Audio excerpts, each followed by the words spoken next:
Il est 3 heures du matin. Vous ouvrez lentement les yeux, mais votre corps refuse de bouger. Vos bras, vos jambes sont comme figés. Une sensation glaciale vous traverse la poitrine. Et dans l'ombre, une silhouette vous observe. Elle est là, immobile. Elle vous attend. Ce phénomène porte un nom, la paralysie du sommeil. Un trouble étrange, terrifiant, mais bien réel. Certains y voient un simple dérèglement du cerveau. D'autres y voient la trace d'une présence, bien plus ancienne et bien plus sombre. Dans cette vidéo, nous allons plonger dans l'univers troublant de ces attaques nocturnes et découvrir pourquoi, depuis des siècles, on les attribue à des entités appelées succubes.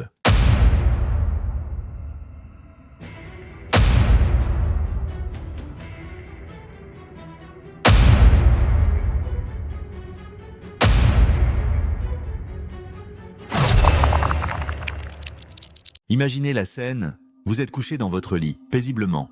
Vous vous apprêtez à sombrer dans les bras de Morphée ou encore vous vous éveillez après une longue nuit de sommeil. Tout à coup, une image choquante vient vous sortir de votre quiétude. À 2 pas de vous, entre la commode et le mur, se profile l'ombre d'une bête étrange et terrifiante, mi-homme, mi-animal. Peut-être même émet-elle des sons gutturaux. Terrifié, vous ouvrez les yeux pour de bon et vous ne savez pas bouger sans quitter des yeux cette apparition perturbante. La créature vous défie du regard pendant quelques secondes, avant de disparaître comme elle était venue. Ça nous met dans l'ambiance, mais nous allons reprendre tout ça plus tard dans la vidéo. Je vais commencer par une anecdote peu connue, mais qui me semble assez étrange pour vous en parler. La pandémie du Covid a augmenté les paralysies du sommeil dans la population.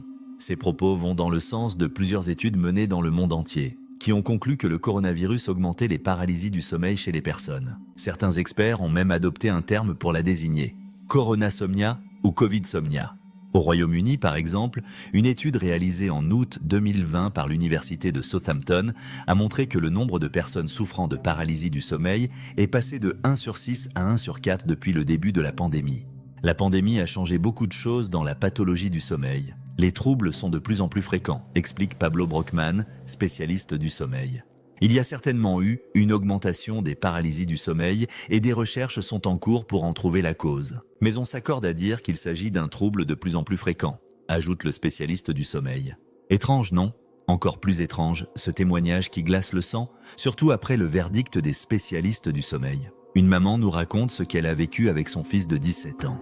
La première fois, j'ai cru qu'il délirait. J'ai essayé de le réveiller, de lui dire de se calmer, mais il était dans un autre monde, dans un autre état, loin de moi. Olivia Garcia se souvient du moment où son fils Juan, alors âgé de 17 ans, a commencé à avoir des paralysies du sommeil au début des années 2020. Mon fils se transformait en une autre personne. Il essayait de parler, mais il n'y arrivait pas. Il était immobile, j'essayais de lui donner de l'amour, mais il était comme possédé, les yeux grands ouverts, les pupilles dilatées. C'était terrifiant, raconte Olivia, qui vit à Santiago du Chili.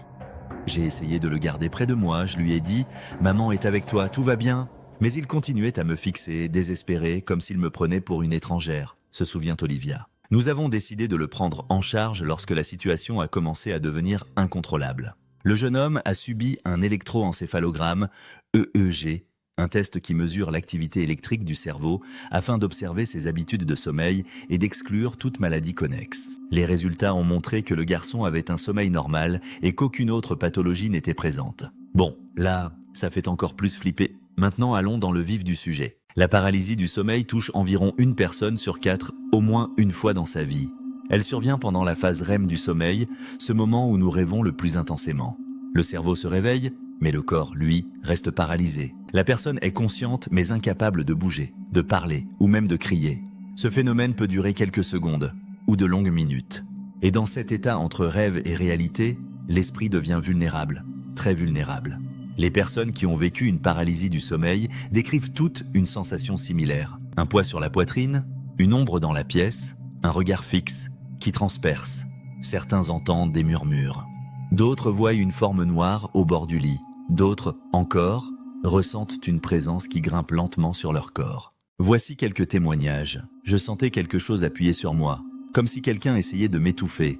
Elle était là, assise sur moi, une femme. Je ne pouvais ni bouger, ni détourner le regard.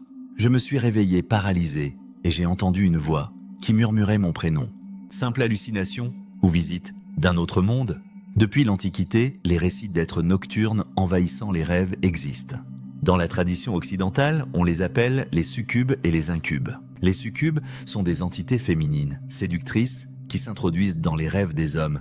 Elles volent leur énergie, les séduisent et parfois les épuisent à mort. Les incubes, eux, sont la version masculine, capable de tourmenter les femmes endormies dans leur lit. Ces récits apparaissent dans de nombreux textes religieux, mythes et témoignages médiévaux. On y retrouve des descriptions précises, formes brumeuses, contacts physiques, voix et une impression de domination. Mais ces récits ne sont pas uniquement occidentaux. Dans l'islam, on parle de djinns. En Turquie, on évoque le Karabasan, le démon du sommeil. Au Japon, on parle du Kanashibari, l'emprise invisible. Toutes ces cultures décrivent la même chose. La science affirme que tout cela n'est qu'un jeu de notre esprit. Une réaction chimique, un bug cérébral, une forme d'hallucination hypnagogique. Mais alors, pourquoi ces visions sont-elles si similaires, d'un pays à l'autre, d'une époque à l'autre? La paralysie du sommeil est un mystère. À la croisée de la science et du surnaturel, pour certains, ce n'est qu'un trouble inoffensif. Pour d'autres, c'est la preuve que, la nuit, quelque chose vient nous rendre visite. Et vous, avez-vous déjà vécu une paralysie du sommeil? Croyez-vous à la présence des succubes ou pensez-vous que tout cela vient de notre propre esprit? Racontez-moi votre expérience en commentaire. Ici, nous explorons l'invisible et donnons la parole aux ombres.